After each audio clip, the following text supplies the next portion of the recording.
Connery mixed with Buffalo Bill. Freddy Portrait of a Serial Killer. But that movie, Henry Portrait of a Serial Killer, is so incredible. And it's like some of the greatest performances in horror history. So dark, so underground, so good. And then it doesn't end happily. No spoilers, but we're not going to say exactly how it ends, but it doesn't end well. And we landed a interview with the man himself, Mr. JOHN McNAUGHTON. Woo! Are you kidding me? Are you fucking kidding me? I'm not kidding. He agreed to talk to us a little bit about his career and to give us a little insight into First Kills. And then we could come back and sort of like delve into that ourselves. And then I think you have a pitch. I do. I have a pitch, yeah. You have a pitch. I have a pitch. And then we also, amazing, we got a few pitches online that we could read out and promote. So let's do it. Let's go to Mr. JOHN McNAUGHTON right now. Hell yeah. Hello, everybody. We have a very special guest with us today on the Escalator Pitch Podcast. A true genius in cinema, in my opinion. The director of Henry Portrait of a Serial Killer and Wild Things and many other great projects, Mr. JOHN McNAUGHTON. JOHN McNAUGHTON, thank you for showing up on the show. You're quite welcome. Working in independent cinema and working in the Hollywood system, you've done both of those things. So Henry Portrait of a Serial Killer to me is one of the greatest independent films of all time. And then you also did a star-studded cast with Wild Things and also Mad Dog and Glory, which is an underrated film. So can you give a little bit of advice to aspiring filmmakers? Do you think that they should start out in independent cinema? Do you think they should go straight for Hollywood? What's your take on that? Well, I think circumstances and destiny will lead you to where you're going. And if you think you can make that choice ahead of time, you're probably wrong. So my advice is make any film you can. Chances are you're not going to start on a studio film unless you've worked within the studio system doing other things, in which case you may, get bumped over. A dear friend of mine, Jean Vizaganzak, who was a fabulous cinematographer who shot a film for me, was the cinematographer for the TV show Homicide: Life on the Streets for quite a few years, and eventually they allowed episodes for that. Yep, right? I did. Well, it was the reason I went to that show is because he was shooting it. I mean, he is in my opinion, one of the, if not the best, one of the three best handheld cinematographers in the world. And when I found out he was doing that show, I said, okay, I'll do an episode. But he stuck it out doing cinematography. He was a brilliant cinematographer, but he eventually did get to direct, and now he's like, a major league top tier episodic director, and has been for quite a few years. So, with it, that's the studio system of television. But Jean started out doing little independent films, and I met him in graduate school here out in the cornfields outside of Chicago, and he was working with a guy named Marian Marzinski, who was a great documentarian and grew up, under Hitler. Quite a character, Marian Marzinski, and he's done a lot of frontline documentaries, PBS documentaries, and Jean was his cinematographer for years. So you get started somewhere. Today it's I think it's easier because of the technology. You can have your editing on your laptop. You don't have to buy film. You can buy a digital card, and everything's a lot less expensive and easier to come by. So in terms of technology, in terms of expense, I think it's a lot easier for young filmmakers today to make films. Absolutely. So just pretty much make something, make anything. There's festivals. I'm teaching at the Second City. Harold Ramis left a bequest, and for the last 3 years. Over for Harold Ramis at Second City? No. Oh. Harold Ramis left some money for Second City, which he was an alumni of and very fond of, to start a film program, a 1-year intensive. And I'm teaching I teach a class there for fun, actually.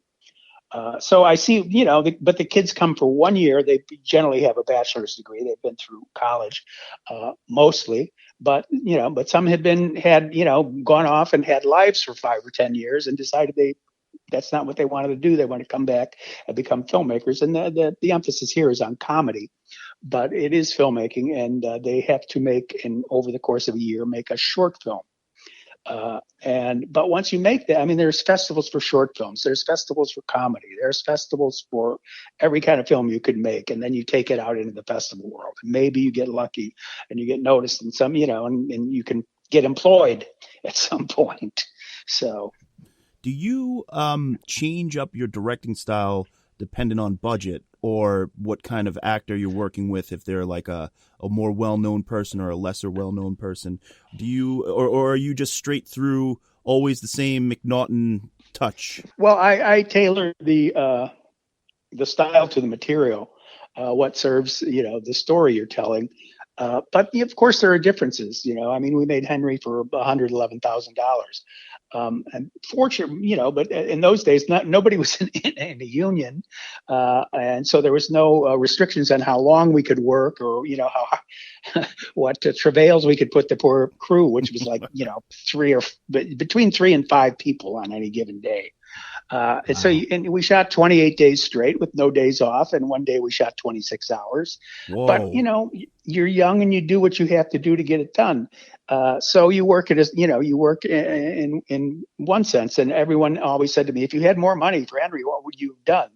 Would you have changed anything? I said I would have paid people more, but I wouldn't have changed That's very nice the style. of you. I wouldn't have changed the style we worked in.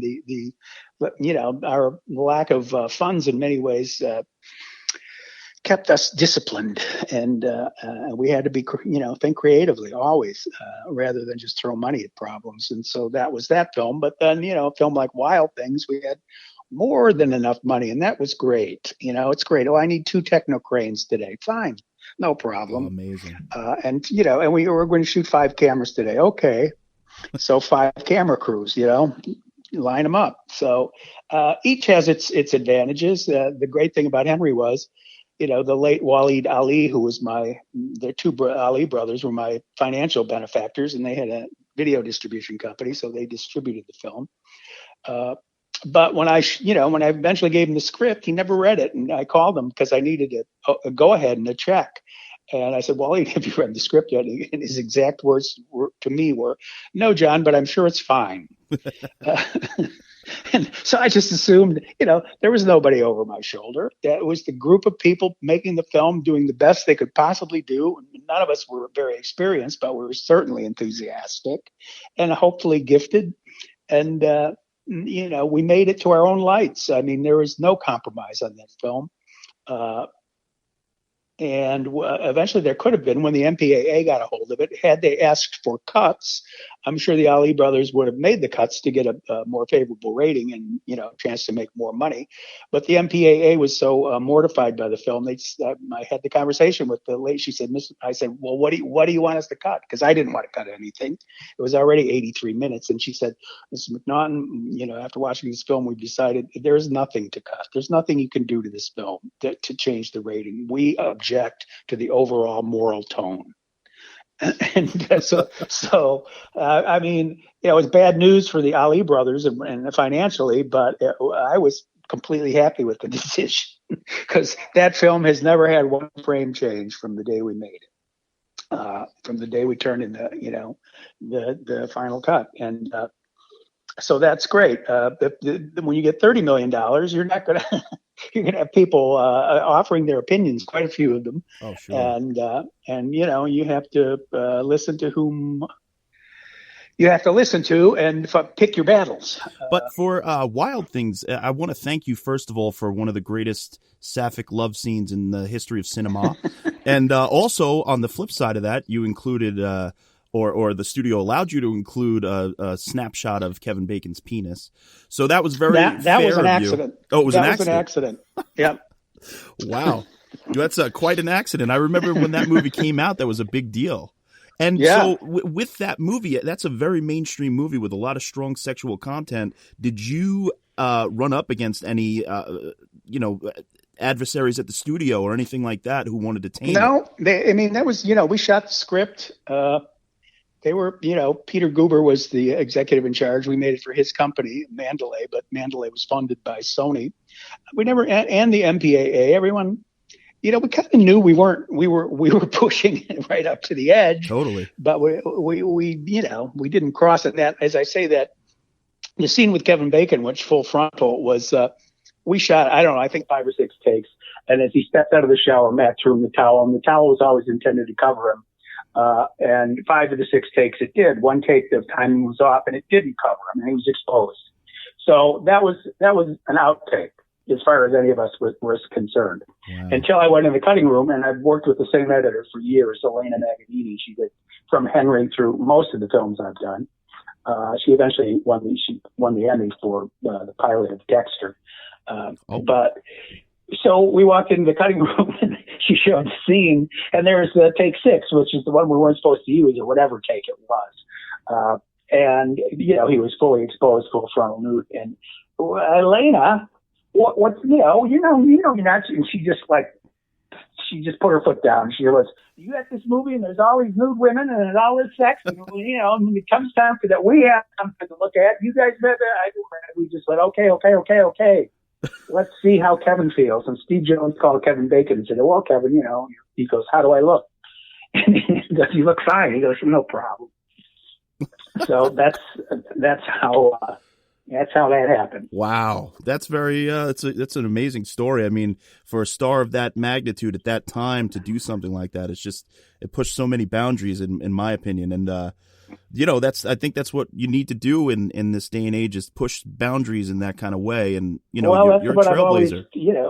I went to art school, not film school, as I always tell people. And all the great artists, that I admired, they were always pushing. They were always transgressive. They were always, whatever you said you can't do, wild horses could not keep them from doing it. Sure. There's a line in the sand. Let's cross it. So that's one reason I like the horror genre, because you're more or less allowed to be transgressive in the horror. It's expected, but you get into romantic comedy, it's hard to be transgressive. This is the truth. But in Wild Things, which was basically a thriller, and people call it neo-noir, to me it's a crime thriller, certainly with noir influences, because I love film noir, but not trying to, necessarily homage it, just trying to make a good crime thriller, and to be transgressive. You push it a little further. Now, you were involved with a project called First Kills, which was a Nightmare on Elm Street prequel at one point. Am I correct? I don't remember if it was called First Kills or not, but I did talk to, I'm trying to think who it was at New Line, of course, because they owned the franchise, and I can't quite remember the young executives, Katz. I can't remember his first name at the moment. It'll come to me.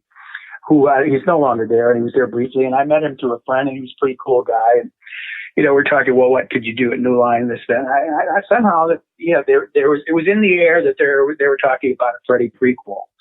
And to me, it just, remember when the first picture came out and all that, and knowing the story pretty well, I thought, well, there's a great opportunity to tell a story, because within I don't know which picture, I think the first picture they lay out the backstory in that town. The Freddy, when he was alive, when he was a real person, he was the janitor at the high school, and he was, he was kidnapping and killing children, or not children, but teenagers. I don't know if it was boys or girls or both. I don't remember what the whole backstory. Well, that's a question.